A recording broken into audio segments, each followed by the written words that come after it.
I showed y'all a chart earlier where literally 19% of you that responded owe more than $50,000 in student loans. And that's 19% of the total. If you take out the people who don't owe anything at all, and you look at everybody who has student loan debt, you're really not talking about 19%. You really have to double that number almost. You have to go to about 38 to 40% of you have student loan debt over $50,000. I'm talking about those of you who actually owe debt. That's why I took that 19 and I doubled it, because half of you ain't got no debt. Half of y'all living debt free. So I congratulate you for that.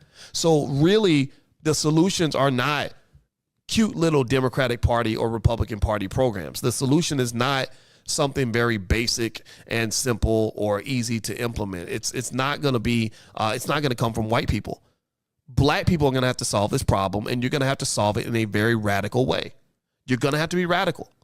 You're going to have to raise your kids different. You're going to have a different set of values. You're going to have to do different things with your money. You're going to have to be thoughtful about how much student loan debt you take on in the first place, because student loan debt is an invalid debt for the most part in general.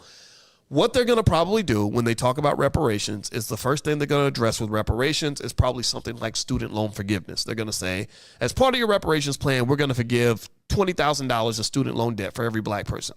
But the thing is that is an imaginary debt. The reason that's an invalid debt is because they overcharged you in the first place.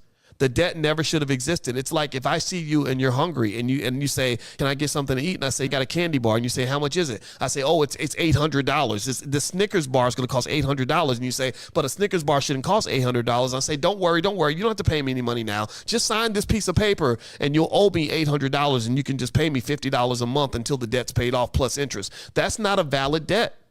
That's not a valid debt. That is on the border of usury or almost criminality, in the sense that you shouldn't be $800 in debt for a candy bar. Give me a yes if you understand what I'm saying.